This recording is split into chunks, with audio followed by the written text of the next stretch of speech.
Hey, all of you breath science enthusiasts, thank you very much for following along with all the podcasts and information and all the engagement I've been getting from you. It's been inspiring to see that you are so engaged and interested in what I have to say. So I wanted to first of all start off with saying appreciation. Today's going to be something slightly different. I wanted to really give, I guess, a bit of a story of mine that has been with me since 2013, so 10 years now, and it's really influenced some of the language I use, the way I approach breathing. And for people who have gone through my mentorships or my coaching will know that I don't like to use the word diaphragmatic breathing. And that is because if we don't use our diaphragm, then we die. And we'll get onto that story in a moment because it is a dear one to me. However, often the term belly breathing, diaphragmatic breathing, we need to use the diaphragm, is a label that I feel, number one, it's misleading. And number two, it's inappropriate. Misleading, why? Because we are always using the diaphragm, regardless. And with dysfunctional breathing, particularly the breathing pattern, then we might see what's more so excessive recruitment of secondary breathing muscles, such as the sternocleidomastoid, the scalene, and the pectorals, creating more of an upward shift at times when we don't need to, i.e. when we're resting or at low intensity exercise. And that is going to alter the pattern of our breathing, our gas exchange, the stress in our body, the energy requirements for breathing, and much, much more. Probably goes to a deeper level than we can know. However, just pulling it back slightly, I want to give you a story today. And this story started in my second year of training as a respiratory and sleep scientist. So I did my training in the NHS after I graduated with my master's degree and did some research in the area of respiratory physiology. I then went to a clinical role. And I trained at the Nottingham Trent University hospitals, the Queen's Medical Centre, and I had an amazing team there. And in my second year, I was learning to do pulmonary function tests, which are essentially tests that look at different lung volumes. They look at gas exchangeability. They look at our total lung volumes. And we can basically figure out patterns along the way to see what sort of disease state an individual might have. And therefore, the results then go to the doctor, and the doctor can make a diagnosis and help with the treatment and therapy, etc., etc. And on this day, a couple came in, and they were near retirement age, 60, 62, around that age. And Ray came in with his wife, and they just come back off a cruise. And they said they love cruising. They were telling me how that when they retire, they're going to do all these cruises all around the world, and they're really looking forward to it. However, on the latest one, Ray's wife had noticed that he had started to get a little bit breathless, as kind of getting upstairs and stuff like that. No real trouble. I couldn't see anything kind of just observably from him. However, the doctor said, you best go and get a check. And here he was, with me doing some lung function tests. Well, anyway, we went through the whole test, spent about an hour with them, and got to know him. I really appreciated working with some of these senior individuals because you often get some good stories from them. But this couple, I found that they were really interesting, really bubbly, really lovely, and you build up a bit of relationship with them. So I really remembered who they were. The results came back like borderline normal, on the edge of maybe being abnormal, which basically in that situation, it really goes back to the GP for a review in 6 months' time.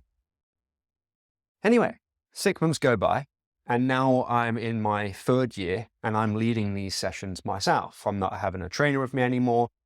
But noticeably, when I saw Ray this time, he was struggling to get from the patient area, which was only 30 meters away, to the room without feeling short of breath. So there was been some serious progression. And when we going through the test, instantly I started to realize that this guy had, within 6 months, had some severe changes. So Ray, by the end of the test, had lost 50% of his vital capacity. So he'd lost 50% of the ability to move air in and out of his lungs. He'd also lost 50% of his ability to exchange gases in his lungs. And he noticed that when he lay down, he was struggling to breathe, which to me essentially is warning signs. So knowing that he'd lost 50% of his capacity in just 6 months, thinking this is fast, I popped next door and I said to the consultant, Dr. Will Kinnear, I said to him, look, I think I've got an urgent patient.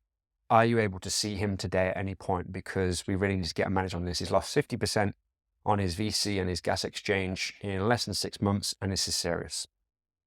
Will was a great doctor, and he basically said, yes, I'm going to see the next patient, and then you can bring them in. Now, in this training, I was very fortunate to be able to pick and kind of choose, because I was an extra individual in the team, kind of people I wanted to follow. And I was interested to follow Ray through the next steps because, number one, I knew it was quite serious. And number two, I knew he trusted me. We built some good rapport. We had a bit of a laugh both times. He was still in good, positive mindset, and his wife was a little bit anxious, but still positive. So we went next door into the consulting office. And so I got to observe the consult. The doctor asked him what he'd been up to and how he'd been feeling and, the symptoms he'd been getting. And they got him to remove his clothes and strip down to his underwear and sit on the bed and lay down on his back. And instantly he started to struggle with his breathing. And the doctor was basically looking around and kind of like listening to his back, listening to his heart, listening to his breathing, et cetera, et cetera. And he pointed at his arms and his legs, which were observably quite skinny. And he also then pointed at this thing and he goes, do you know what this is? And I said to him, yes, I know what it is. And basically what it was twitching in his muscles. And at that time, I was really into bodybuilding. And I was into bodybuilding and kind of dieting. And I knew that when you kind of diet a specific way and if you lose muscle fast, then you can start to get twitches in your muscles. So I kind of understood what was going on. And the doctor said to me, Dr. Kinnear, he said, do you want to explain what this is? And although in my mind I knew that I could, I didn't want to. Because I knew what was coming. So, he got him to put his clothes back on, sat him down. His wife was sat opposite him. The doctor was sat in the corner. I was sat next to the doctor, just on the other side of the table. His wife, Ray, and his wife were sat opposite him. And he just looked him in the eyes and he said, I'm 95% confident that you have motor neuron disease and that it has got to your diaphragm and that you're struggling to breathe because your diaphragm is losing its ability to function. And his wife just burst out crying. And all Ray said was, how fast and how long do I have?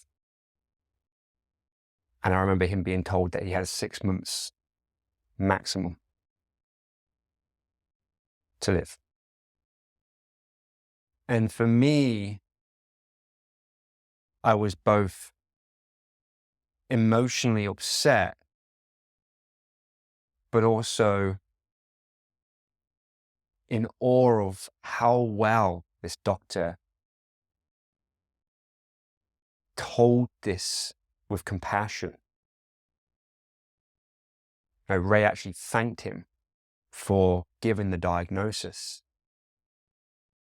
And this is, what we have to think about, what some doctors are having to do. Now, this led to essentially Dr. Kinnear saying, we're going to get some tests on the electrical activity of the impulses in your muscles to confirm.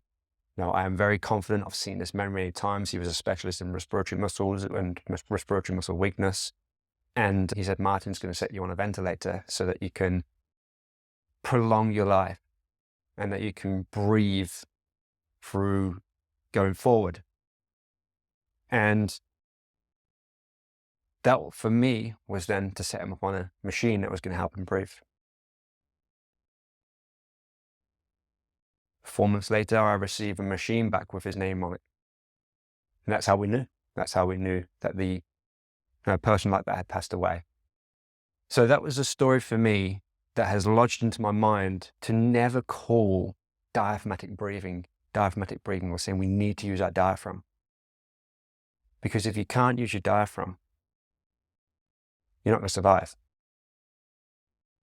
You would be just like Ray. So I understand it. It's language, but it has meaning to me, and it has something that I consider when I'm discussing these sort of things. So I know that was a bit of a story, and I wanted to share that with you. I hope that you understand and can see how these things do occur in medicine, and how these lessons can shape me and shape you, and et cetera, et cetera. There's plenty of more, and I will share them as we move through this podcast. But anyway, next time we'll get back into some of the science.